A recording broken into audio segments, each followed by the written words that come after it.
नमस्ते बच्चों, Sonia Verma Hindi classes YouTube channel में आप सभी का स्वागत है।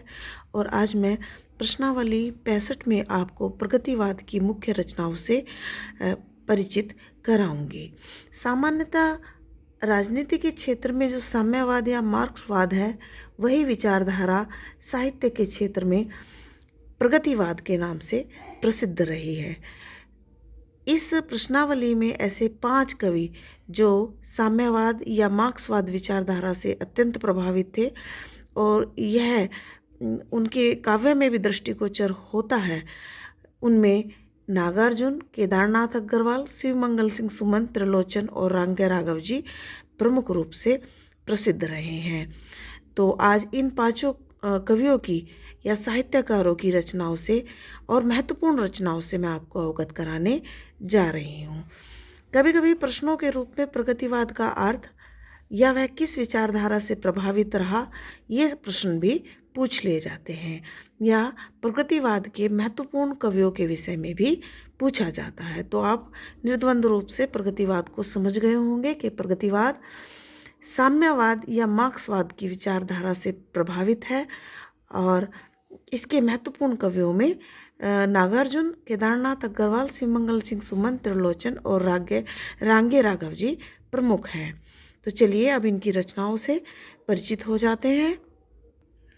तो सर्वप्रथम इस विचारधारा के प्रथम कवि नागार्जुन से परिचय प्राप्त कर लेते हैं कि उनकी कितनी रचनाएं हिंदी साहित्य जगत में अत्यंत प्रसिद्ध रही हैं। तो इनमें है युगधारा, सतरंगे पंखों वाली, प्यासी पथराई आंखें, भस्मांकुर और तुमने कहा था। अब इनकी कुछ प्रसिद्ध कविताएं भी हैं, तो उन्हें भी देख लेते हैं। हिंदी साहित्य जगत में नागार्जुन की ये 8 कविताएं अत्यंत प्रसिद्ध रही हैं और मैंने उनकी प्रसिद्ध रचनाओं को भी और प्रसिद्ध कविताओं को हाईलाइट करके अंडरलाइन कर दिया है। तो आप इसे सहजता के साथ आराम से याद रख सकते हैं।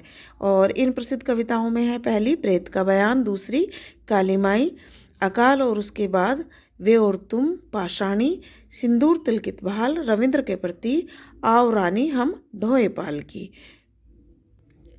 प्रगतिवाद के अगले महत्वपूर्ण कवि हैं केदारनाथ अग्रवाल सॉरी और इनकी 6 रचनाएं अत्यंत महत्वपूर्ण हैं और परीक्षाओं में पूछी जाती रही हैं।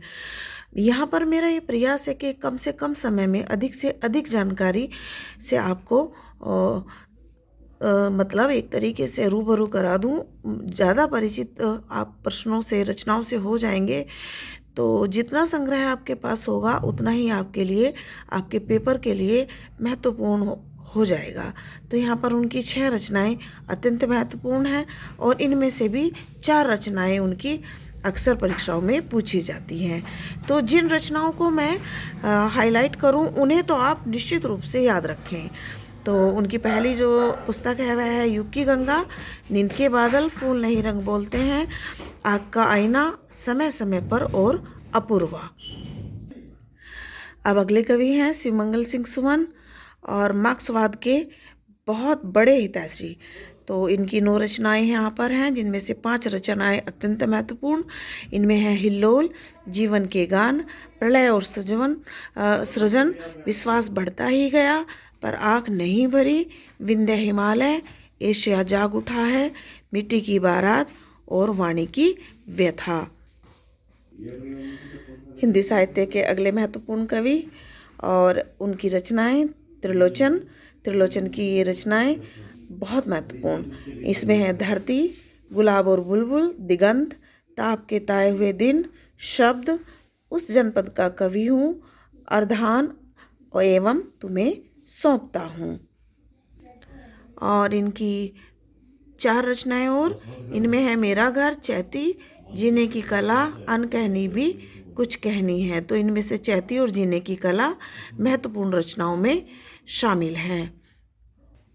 और इस प्रश्नावली के और प्रगतिवाद के अंतिम महत्वपूर्ण कवि रांगे राघव जी, प्रसिद्ध इतिहासकार और काव्यकार, और इनके 6 जो काव्य संग्रह हैं अत्यंत महत्वपूर्ण और परीक्षा की दृष्टि से भी अत्यंत महत्वपूर्ण। और इनमें है अजय खंडर, पिघलते पत्थर, मेधावी राह के दीपक, पांचाली और रूप छाया। आशा करती हूँ आज की प्रश्नावली की रचनाएं आपके लिए अत्यंत लाभदायक होंगी। ऐसी ही नवीन जानकारियों से युक्त कल की वीडियो भी होगी। तो यदि वीडियो पसंद आए तो वीडियो को लाइक कीजिए, चैनल को सब्सक्राइब कीजिए। तो चलिए कल मिलते हैं, तब तक के लिए नमस्ते, धन्यवाद।